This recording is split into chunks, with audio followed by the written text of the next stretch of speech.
નમસ્કાર, હું Nilesh પાવનધારા farmer producer કંપનીમાંથી. ફાર્મર પ્રોડ્યુસર કંપની એટલે ખેડૂતો દ્વારા ખેડૂતો વડે અને ખેડૂતો માટે ચાલતી સંસ્થા. ભારત સરકારની યોજના છે કે આખા ભારતમાં ટોટલ 10,000 એફપીઓ બનાવેલા છે અને દરેક ખેડૂતોને કંઈક ને કંઈક ફાયદારૂપ થાય એના માટેનો સરકારનો ઉદ્દેશ છે. અને એના ભાગરૂપે આજે અમે પાવનધારા એફપીઓ કોટડા સાંગાણીનો એફપીઓ છે, તો એના માટે અમે એક ખેડૂતની મુલાકાત આવ્યા છીએ કે ખેડૂતોને અત્યારે દિવસે ને દિવસે ખર્ચ વધતા જાય છે, ઉત્પાદન ઘટતું જાય છે અને ખેતી નુકસાનીમાં જઈ રહી છે. જેથી કરીને ખેડૂતો પોતે આમાં આપણે બધા આવી જાય કે આપણે ખેડૂત પોતે આપણા છોકરાને ખેતી કરવા માગતા નથી. એનું કારણ છે મજૂરી ખર્ચ વધી જાય છે, દવા ખાતર મોંઘું થતું જાય છે અને જે જણસ તૈયાર થાય છે એમાં કાંઈ ભાવ પૂરતા મળતા નથી, એટલે નફો નથી થતો. સિમ્પલ સમજાવીએ તો અત્યારે બધા મગફળીને બદલે મગફળી, મરચી, ડુંગળીમાં વાયરસ આવવા માંડ્યો છે. મરચીમાં 300 રૂપિયાના પંપ છાંટવા છતાંય અત્યારે ચૂસી અને જીવાત જાતી નથી. મગફળી માટે સિંગતેલ આપણે બહુ સારું કહેવાય જેવીસ મગફળીનું, તો જેવીસ મગફળી ઘણા સમયથી થતા નથી. ફૂગને લીધે મગફળી જ થતી નથી. તો હવે એનો વિકલ્પ શું? તો હવે કરવાનું શું? તો છેલ્લે અત્યારે લોકો સોયાબીન ઉપર આવ્યા છે કે 12-15 મણ જે મણ થાય રામમોલ કહેવાય કે જેમાં બહુ ખર્ચોય નથી થતો, પણ હિસાબ કરીએ તો 4,000 રૂપિયાથી 5,000 રૂપિયા જ વધે છે. 800-900 રૂપિયા જેવો ભાવ આવે છે. 14-15 મણ થાય છે. મજૂરી, દવા, ખાતર બધું બાદ કરીએ તો છેલ્લે 4-5 હજાર રૂપિયા ખેડૂતને મળે છે. હવે આમાં ખેડૂતને એના છોકરાઓને ખેતી કેમ કરાવી?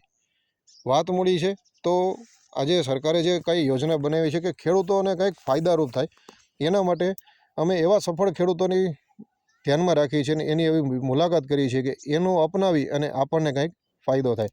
કે એફપીઓ એટલે સામૂહિક ખેતી થાય છે અને જેમાં ખેડૂત જે પ્રોડક્શન કરે છે એનું પ્રોસેસિંગ, પેકિંગ કરીને માર્કેટમાં કરી અને સારો નફો કેમ મેળવવો એના માટે સરકાર એફપીઓને પ્રમોટ કરે છે અને એફપીઓ આ રીતની પ્રોસિજર કરી અને ખેડૂતને ફાયદો કરાવે છે.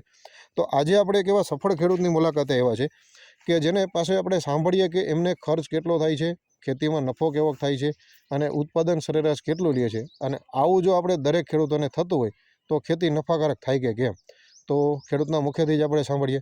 નમસ્કાર. નમસ્કાર સાહેબ, તમારું નામ કહેશો? મારું નામ મોહનભાઈ ગંગદાસભાઈ ધરજીયા, ગામ જૂની ખોખરી, તાલુકો કોટડા સાંગાણી. ખૂબ સરસ. તો તમે અત્યારે જે ચોમાસામાં તમે જે અત્યારે ખેતી કરો છો, તમારું એક સ્લોગન છે ને તમારું એક ખૂબ સારું નામ પણ છે. સફળ ખેડૂત તરીકે તમારી અત્યારે ગણના થાય છે.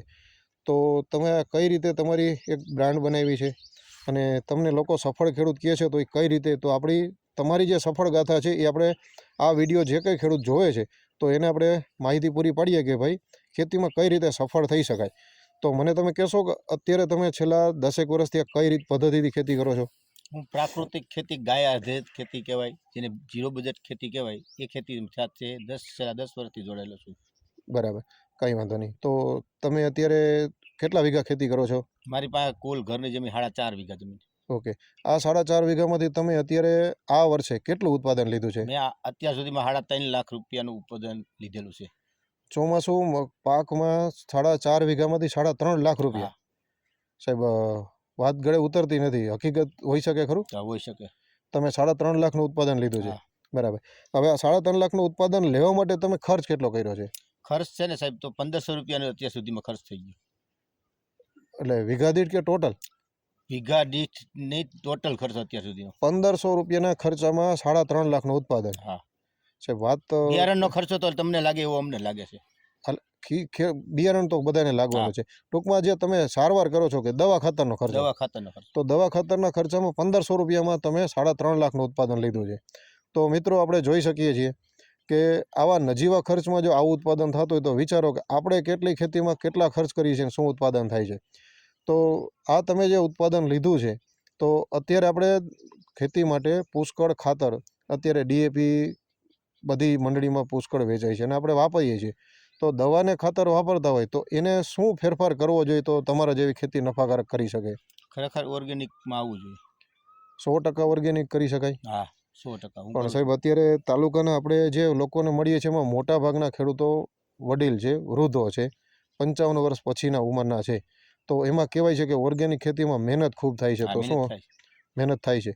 તો વડીલ વ્યક્તિને આટલી મહેનત કરવી તો એના માટે સરળ રસ્તો કઈ?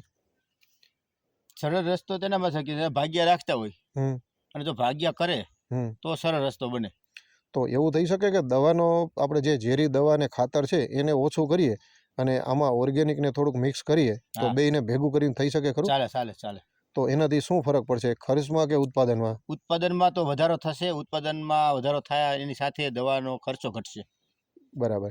તો જે ભાગમાં ખેતી આપતા હોય, જે વડીલ વ્યક્તિ છે, જે હાથે નથી કરી શકતા, એ માણસો રાખીને ખેતી કરાવે છે, તો 100% પ્રાકૃતિક ખેતી અપનાવી શકે, ઓર્ગેનિક અપનાવી શકે કે અત્યારે મિક્સમાં કરવી જોઈએ? તમારી શરૂઆતમાં ભલામણ શું છે? મારી ભલામણ એવી છે કે શરૂઆતમાં મિક્સમાં કરો તો તમને ભાગ્યને ખોટ ન જાય, બરાબર. ઉત્પાદન જળવાઈ રહે. ઉત્પાદન જળવાઈ રહે. બરાબર. અને એમાં પદ્ધતિમાં કઈ રીતે કરી શકાય મિક્સઅપ, કે કઈ વસ્તુ એવી છે કે જે ઓર્ગેનિક ખેતી ટૂંકમાં જે ખાતર ને દવા વાપરતા હોય એ કઈ એવી પદ્ધતિનો ઉપયોગ કરી શકે? તમે અત્યારે આપણે દૂધ ગોળનો તમે પ્રયોગ કરો છો, હા. તો દૂધ ગોળ છે એની સાથે હિંગનો ઉપયોગ કરો છો, બરાબર. પછી બીજું જીવામૃત કે કઈ બનાવ? જીવામૃત, ઘન જીવામૃત વાવેતર સમયમાં ઘન જીવામૃત આપવાનું. બરાબર. પછી પિયત જ્યારે શરૂઆતનું પિયત આપો ત્યારે જીવામૃત 200 લીટર જવા દેવાનું. બરાબર. પછી દર પાણે હમ. તમારી સગવડતા અનુસાર, નકર એક મગ મૂકીને એક પાણે તમે આપો જીવામૃત અને ઉત્પાદનમાં કંઈ ઘટશે નહીં. હવે જે અત્યારે ગાય પોતે ન રાખતા હોય એને જીવામૃત કે ઘન જીવામૃત બનાવવું અઘરું છે, એ લોકો અત્યારે જે ખાતર વાપરે છે એની સાથે સાથે દૂધ ગોળના પ્રયોગ અને હિંગનો પ્રયોગ, હિંગનો કઈ રીતે ઉપયોગ, એનો ફાયદો શું થાય? એમાં શું છે, એનો ફાયદો એમાં જીવાત માટે થાય છે. બરાબર. બરાબર છે. જો 50 ગ્રામ દર પંપમાં હિંગ નાખી અને એનો છંટકાવ કરવા આવે તો એમાંથી કાંઈ જીવાત મરી નથી જતી, પણ એને ખાવાની શક્તિ, જે ખાઈને એટલે 2-3 દિવસમાં નિષ્ક્રિય થઈને એમને પડી રહી છે, કોઈ તમારા છોડને નુકસાન કરતું નથી. બરાબર. તો દૂધ ગોળ ભેગી હિંગ ચાલે? હા, ચાલે. તો રેગ્યુલર એને સ્પ્રે કરવા જોઈએ? રેગ્યુલર સ્પ્રે કરવાના. બીજું એમાં અંધારી અંજવાળિયાની કોઈ અસર હોઈ શકે? હા, એમાં અસર એવું છે કે જો આ દેશી પદ્ધતિ તમે કરો ને તો 11 થી પૂનમ અને પૂનમ થી 11 બરાબર. વધ ને સુદ બે આવે ત્યારે જ આ છંટકાવ કરવો, જેથી એની સંકરણ ક્રિયા હોય ત્યારે હિંગ એની સાથે ઉડતો તો સંકરણની ક્રિયા લગભગ 80% નિષ્ક્રિય થઈ જાય છે. સંકરણ નહીં થાય તો બચ્ચા પેદા નહીં થાય, બચ્ચા પેદા ન થાય જીવાત પેદા નહીં થાય. બરાબર. ટૂંકમાં ઝેરી દવાનો ઉપયોગ ખૂબ ખર્ચો ઓછો થઈ જાય અને એની જરૂરિયાત બહુ ઘટી જાય. 150-200 રૂપિયાની કિલો હિંગ લ્યો તો તમારો આખી સીઝન પાકી જાય.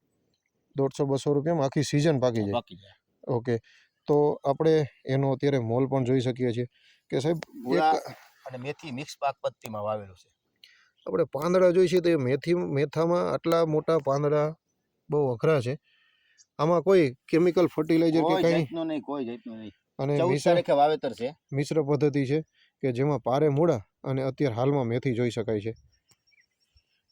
બરાબર. પછી આની વિતરણ વ્યવસ્થા કે જે આપણે ઉત્પાદન થાય છે એને માર્કેટમાં કઈ રીતે સારા ભાવથી વેચાય, તો આવતા અંકમાં આપણે એવું કંઈક વિચારીએ કે આનાથી આગળ ખેડૂતોને પદ્ધતિ મળે કે ભાઈ તમે વાવેતર કઈ રીતે કરો છો, કયા પાકને મિશ્ર કરો છો અને એનું વેચાણ વ્યવસ્થા કઈ રીતે કરો છો, અને તમારો કન્સેપ્ટ છે કે મારું ખેતર અને મારી દુકાન, આ કન્સેપ્ટ ઉપર ખેડૂતો કઈ રીતે ખૂબ સારો નફો લઈ શકે એના માટેની આપણે આવતા અંકમાં વિગતવાર નવેસરથી ચર્ચા કરશું. ધન્યવાદ.